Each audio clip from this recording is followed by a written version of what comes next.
What's up, fam? Um, I wanted to kind of sit down with you guys, and I don't know how long this video is going to be, but kind of just disclose some things about myself.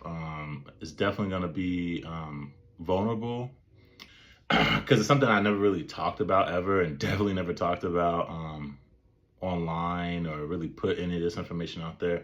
And I'll probably have like a little workout in the background as I do this, but I wanted to talk a little bit about binge eating and my struggles with binge eating.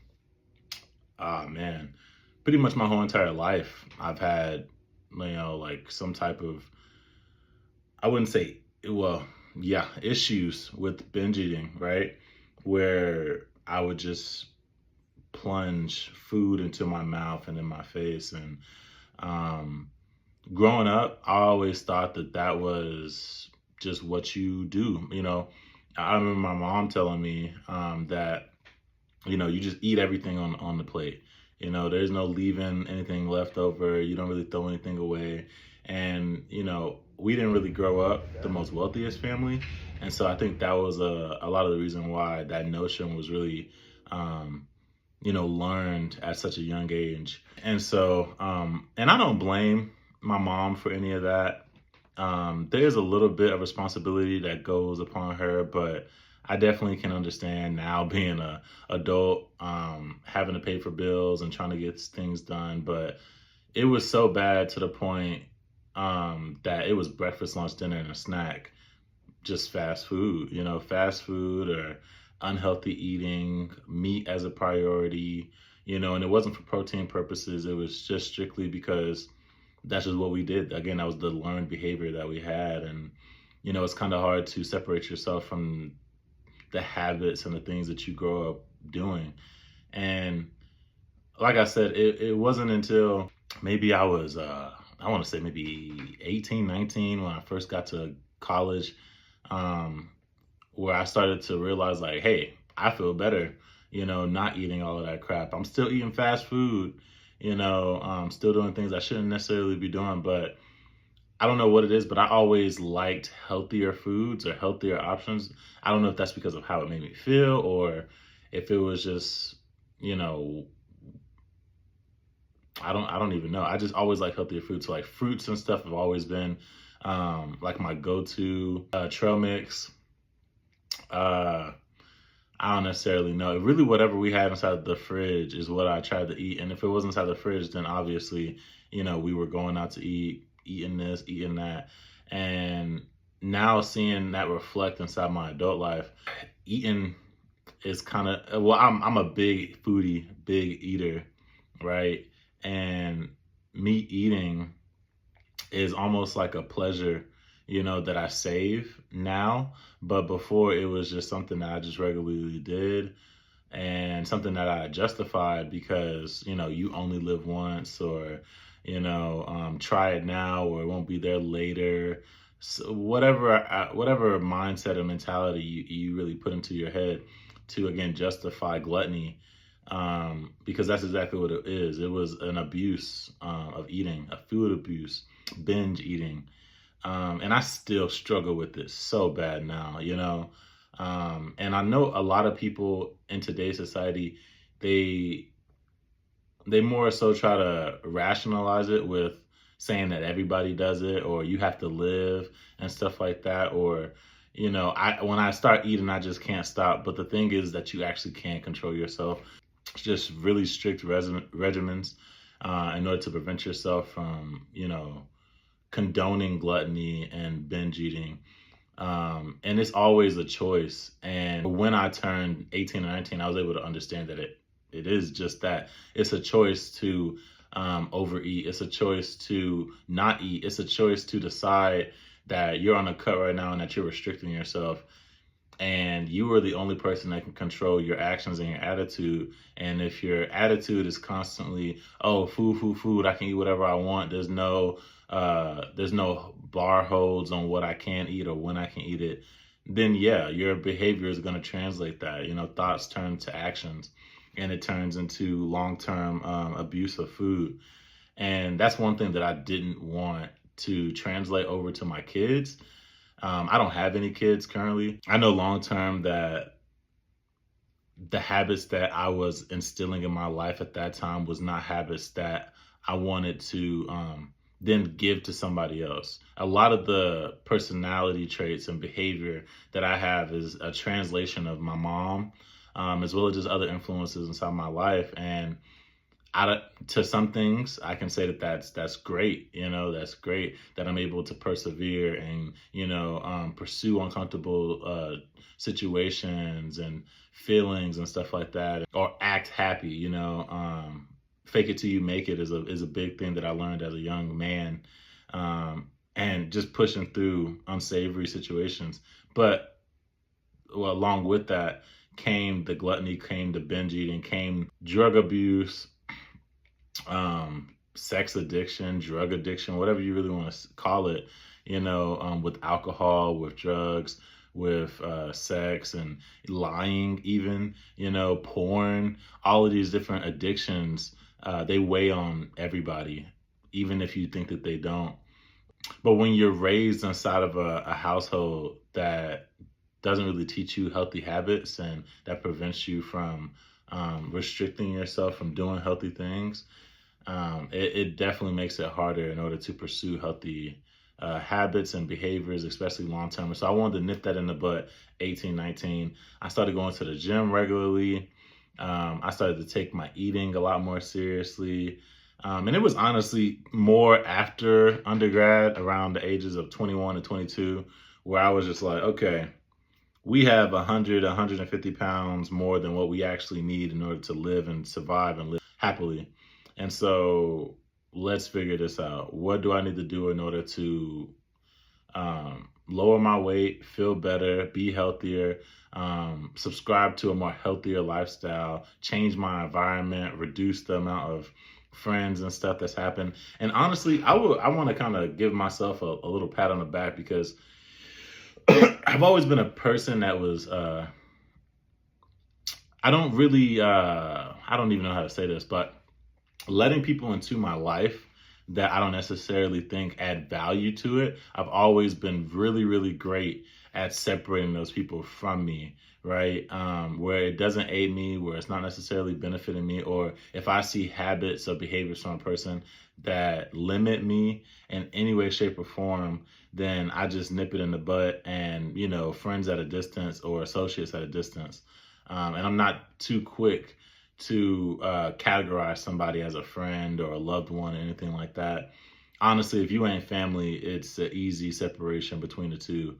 And so, yeah, and because I've been able to do that and have enough discernment and caution to know when to do certain things when it comes to wearing condoms, not going to this place, not hanging out with these people, I think that I have just level-headedness, enough knowledge to know when to stop and when to keep going.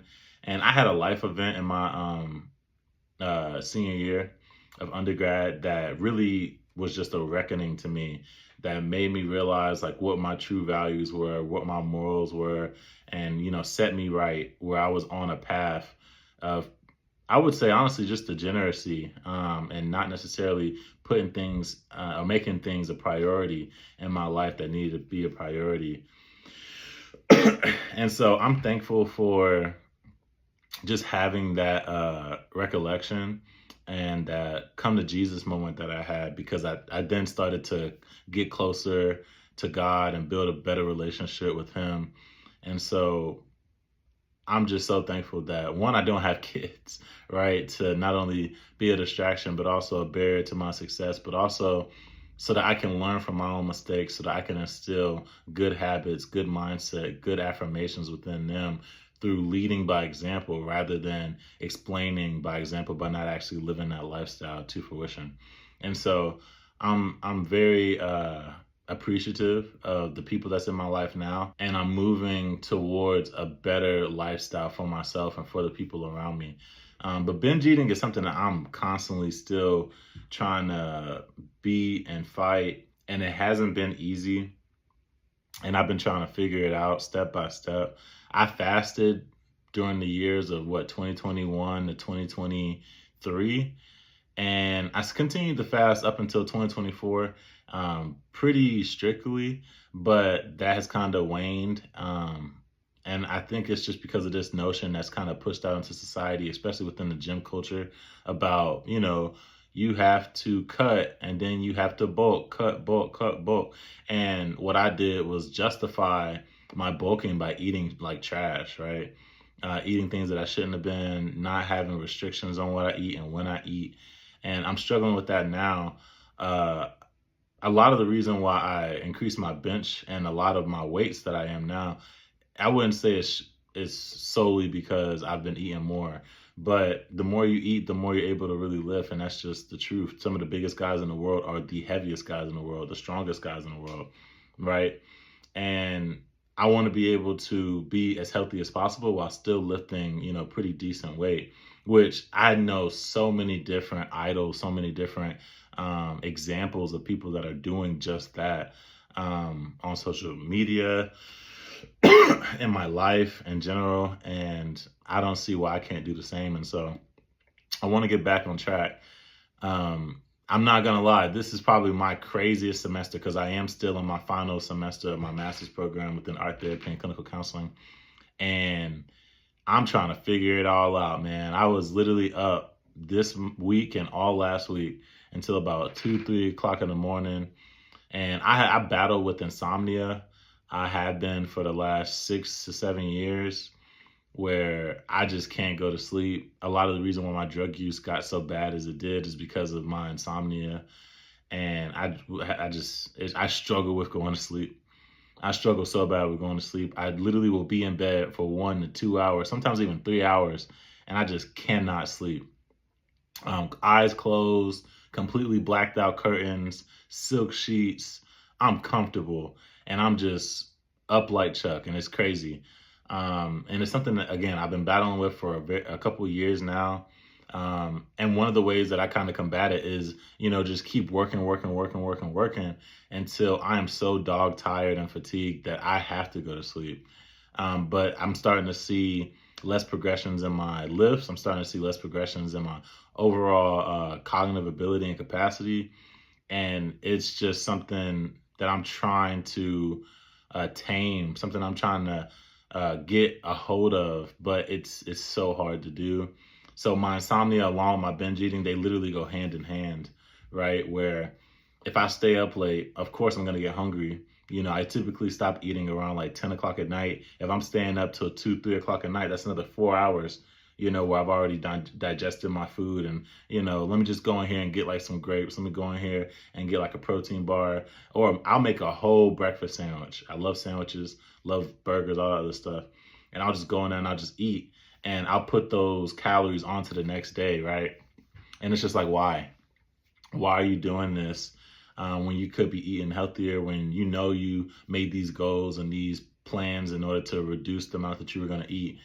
And the biggest way that I was able to really prevent that during the years of 2021 to 2023 was just staying busy and working.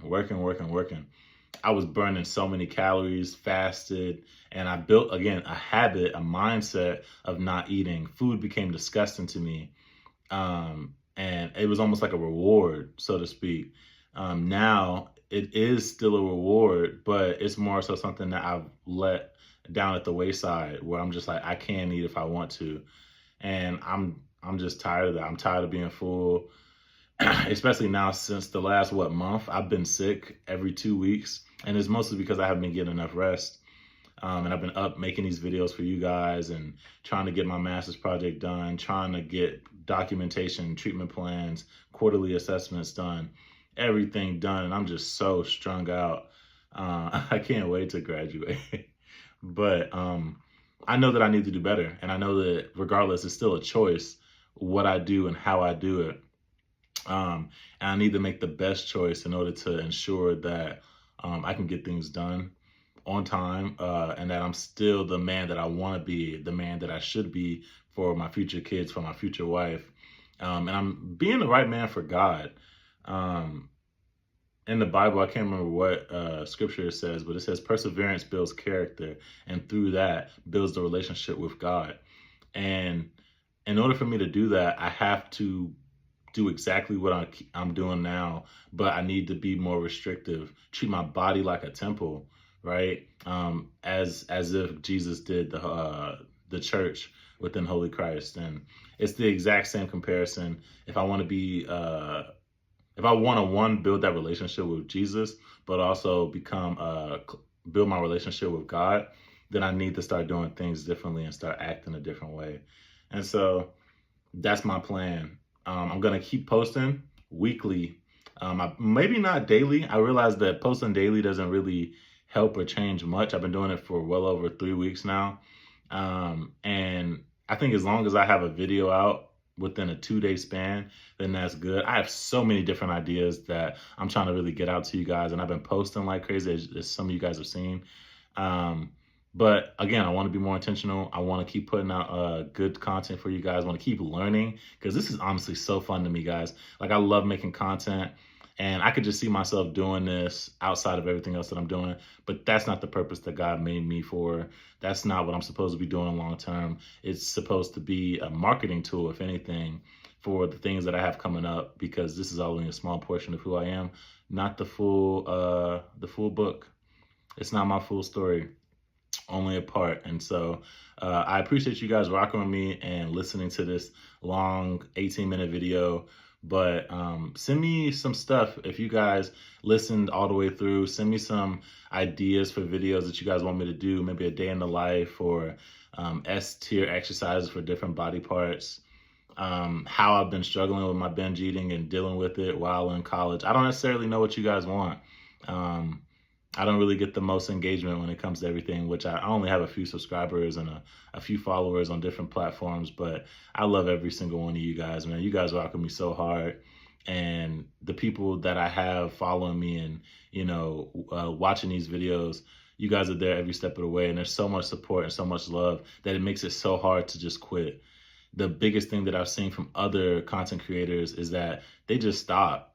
Like, I watched a couple of my friends that have some YouTube videos, and it says last time they put out a video was a year ago, 2 years ago. And I'm just like, what made you want to stop? I mean, yeah, you don't get enough engagement. Yeah, you don't get enough people behind you. But why would that stop you? When I post a video and I only get about 90 people that viewed it, I'm like, damn, bro, I hit 90 people. 90 people were willing to look at my video and see whether or not that was something that they wanted to see. 30 people, I don't care, bro. I'm just doing this because it's so much fun. I'm learning a new skill, and I'm learning more about myself doing it. And I just went over a minute, but I'm going to cut it there. When I start talking about you guys and the people that support me, I can go forever. But let me stop there, and, thank you for rocking with me. See you guys later.